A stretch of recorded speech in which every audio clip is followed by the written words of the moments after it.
Hay cierta satisfacción que sentimos cuando leemos una historia en la que el villano es derrotado y el héroe se lleva la victoria. Y quizás más de uno entre nosotros sintió cierta alegría al ver que Saúl, que se había convertido en el perseguidor por excelencia de David, muriera conforme se nos dijo en el primer libro de Samuel, capítulo 31. Al final de cuentas, piensen en esto, ¿no era la muerte de Saúl el juicio de Dios? ¿No fue Dios el que le dijo por medio de Samuel al consultar con esa divina en Endor que ciertamente iba a morir? ¿No nos alegramos en que ganen los héroes y pierdan los villanos? Pero esa no fue la reacción de David. Y esto es lo que impresiona y resalta en el pasaje. ¿Cuál es la reacción de David? Hermanos, si David hubiera buscado el trono de manera ilegítima y hubiera matado a Saúl, ¿qué creen que hubiera dicho el pueblo de él? Hubiera existido un motivo para acusarlo. Dios le había dado el trono a David. Incluso Jonatán mismo se lo asegura en un momento. Pero David esperó al momento exacto. David esperó con paciencia en el Señor. David estaba siendo humillado, pero esperó hasta el momento en que fuera exaltado. La reacción de David no fue alegría en ese momento, aunque Saúl se había convertido en un villano. Pero, ¿por qué reacciona de esa manera David? ¿Por qué compondría una endecha, una elegía, una composición lírica para honrar la muerte de Saúl y de Jonatán? ¿Y qué podemos aprender del ejemplo de David? Vamos a ver esto en dos encabezados. En primer lugar, tenemos esa noticia trágica. Y en segundo lugar, tal y como se divide el pasaje, encontramos la endecha que David compuso para Saúl y Jonatán. En el primer libro de Samuel, en el capítulo 31, ya habíamos visto la muerte de Saúl y Jonatán. Pero la diferencia es que en ese capítulo lo vemos a través de los ojos del narrador. En este capítulo vamos a ver la muerte de Saúl y Jonatán a través de los ojos de David. Nos posicionamos aquí, por así decirlo, como si fuéramos David y vamos a escuchar la noticia por primera vez de lo que ha ocurrido en la batalla y de cómo ha caído Saúl y Jonatán. Piensen, ¿cómo hemos reaccionado hasta esta manera, suponiendo que somos David? 3 veces que Saúl nos estaba persiguiendo, Dios lo entregó en nuestras manos y le perdonamos la vida. Sentimos temor, sentimos terror al pensar que nuestras manos pudieran tocar la vida del ungido del Señor, de Saúl. Aun cuando nos había perseguido sin causa, jamás nos atrevimos a levantar un dedo contra el rey. Hemos sido hasta ahora los siervos más leales de Saúl, pero de pronto, aquí es donde encontramos la noticia. Y la forma en que se nos presenta es que la narración se va alentando. Noten esos pequeños detalles como versículo 5, dijo David a aquel joven que le daba las nuevas. ¿Por qué decirlo de esa manera? ¿Por qué decir en el versículo 6, el joven que le daba las nuevas respondió? Porque el narrador de este libro, hermanos, está alentando la narración para que pensemos bien en el impacto que va a provocar sobre David el momento en que escuche que Saúl y Jonatán murió. Y según la versión que se nos presenta aquí, ¿qué es este hombre que nos está dando la noticia? El artífice de su muerte, el que mató a Saúl. Primero tenemos la forma en la que se presenta este hombre. Viene del campamento, trae rotos sus vestidos, trae los signos externos de lamento, hay tierra sobre su cabeza, se postra ante David y comienza a darle la noticia. Le preguntó David, ¿de dónde vienes? Me he escapado del campamento de Israel. David le dijo, ¿qué ha acontecido? Te ruego que me lo digas. Y él respondió, el pueblo huyó de la batalla y también muchos del pueblo cayeron y son muertos. También Saúl y Jonatán su hijo murieron. Y al escuchar esas palabras, lo que hace inmediatamente David es inquirir más. Pero ¿cómo sabe este hombre? ¿Se puede confirmar la muerte del rey? Versículo 5, dijo David a aquel joven que le daba las nuevas, ¿cómo sabes que han muerto Saúl y Jonatán su hijo? El joven que le daba las nuevas respondió, casualmente vine al monte de Gilboa y hallé a Saúl que se apoyaba sobre su lanza y venían tras él carros y gente de a caballo. Y lo que tenemos aquí es que el amalecita se atribuye la muerte de Saúl, la estocada final, supuestamente en las palabras de él, algo que el rey mismo le había pedido. ¿Qué deberíamos concluir esta historia? Porque 1 de Samuel, capítulo 31, nos presenta un panorama diferente. No aparece esta amalecita. Hermanos, déjenme decirlo en estas palabras. El amalecita se inventó esta historia pensando que iba a congraciarse al llegar a David, a hablarle de la muerte de Saúl y llevar la evidencia, que era, en este caso, lo que encontramos en el versículo 10, la corona y la argolla, los símbolos reales. Este hombre debe haber pensado, si yo quito estas cosas a Saúl y le digo al rey que yo fui el que le dio el golpe final, seguramente el rey me va a ascender, me va a conceder algunos favores. Pero lo que encontró fue totalmente opuesto. La amalecita inventa esa historia, su palabra y la evidencia que trae en ese momento lo incriminan.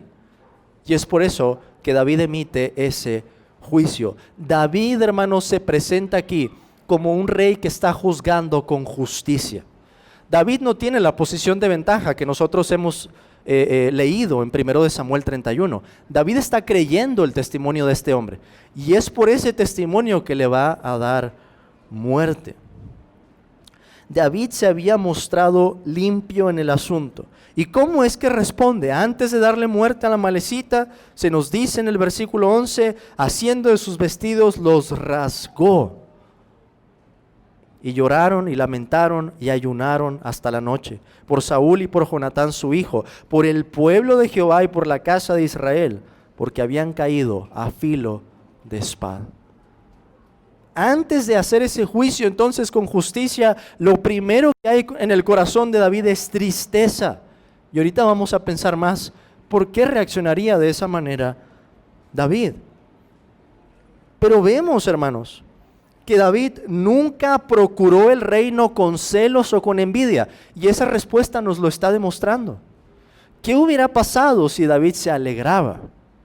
Él hubiera demostrado que en su corazón, aunque había perdonado 3 veces la vida al rey, había un deseo malo. Había celos, había envidia, había la codicia de tener ya el reino en un momento en el que Dios todavía no se lo había dado. Pero David esperó y juzgó después la afrenta que había causado la muerte de Saúl al nombre del Señor. Ahorita vamos a pensar un poco más en eso. Vamos a analizar ahora algo de esa endecha que encontramos. Ya tenemos esa noticia trágica. David la recibe con lamento, juzga a este hombre y le repite que es por el testimonio de su boca que se le da muerte. Porque había extendido su mano, según él mismo había dicho, contra el ungido del Señor. Pero después tenemos esta endecha. Y es una endecha que se nos dice en el texto, David dice que debía enseñarse a los hijos de Judá. O sea, no es solo el momento, no es solo la ocasión. David quiere, hermanos, como nosotros tenemos un himno nacional y diversos símbolos patrios, David quería que esto quedara grabado en la conciencia del pueblo. Compone esta endecha, hablando en lamento de la muerte de Saúl y Jonatán y quiere que perdure para las generaciones. ¿Por qué alguien puede decir si Saúl era un hombre impío? De Jonatán quizá lo podemos entender. La empatía que tenía David, la amistad que ellos tenían, la forma en que Jonatán lo había ayudado y lo había consolado, confirmándole la promesa de Dios. Pero de Saúl, ¿por qué componer una endecha que hable del rey? El rey que se mostró desobediente. En primer lugar, hermanos, esta endecha nos enseña que David pensaba ante todo en el honor de Dios. David estaba pensando en el nombre de Dios, en la fama de Dios. Y así se hubiera comportado como se hubiera comportado Saúl, el momento en que lo matan había sido una causa para que los enemigos de Israel blasfemaran el nombre de Dios. Y eso es, por encima de todo, lo que más le dolía a David. No Saúl como tal en su conducta, hermanos, o en la forma en la que él había vivido, sino Saúl en cuanto al oficio que Dios le había dado como un representante de los escuadrones de Israel. David nos enseña también por esta endecha, una de las pocas que tenemos en la Escritura, que el lamento es algo lícito y es algo bueno cuando proviene de la motivación correcta. ¿Podríamos componer como cristianos algún escrito, una composición lírica para honrar la muerte de alguno de nuestros hermanos? Sí, si nuestra motivación fuera el honor de Dios, el celebrar las obras de Dios, la honra de Dios. Y fue así en este caso. Por aplicación, hermanos, pensemos en esto. ¿Es el honor de Dios nuestra motivación? O si nosotros hubiéramos estado allí, imagínenlo, oímos de la muerte de nuestro perseguidor incansable, ¿nos hubiéramos alegrado? Hubiéramos dicho, sí, por fin, el reino es mío, Dios me ha vengado. Esa no fue la reacción del rey. Somos movidos por deseos de venganza, somos movidos por envidia, por celos. Cuando tenemos un problema, una confrontación o una diferencia, sea con un incrédulo o sea con un hermano, ¿qué es lo que nos mueve? ¿Qué es lo que nos lleva a querer hablar o a querer hacer algo? ¿Es la sabiduría que es de lo alto? ¿Es el motivo, el honor de Dios? ¿Es el motivo, el amor a esa persona incrédula o a ese hermano, a esa hermana? ¿O es la sabiduría que es terrenal, que es animal y que es diabólica? La clase de conducta que Saúl demostró y con la que David contrasta tanto. David compone esta endecha para que la recuerden las generaciones. Y como he dicho, la endecha se trata del honor de Dios. Esto está vindicando al mismo tiempo la reputación de David. Un rey que se va a mostrar justo. El primer rey de Israel había muerto trágicamente. Y se hubiera comportado como se comportó Saúl, la razón de que el rey muriera era un evento trágico, un evento doloroso. ¿Qué sería del honor de Dios? Pensaría David. Si el primer rey cayó de esa manera, el mismo que Dios levantó por un tiempo, ¿qué sería del honor de Dios?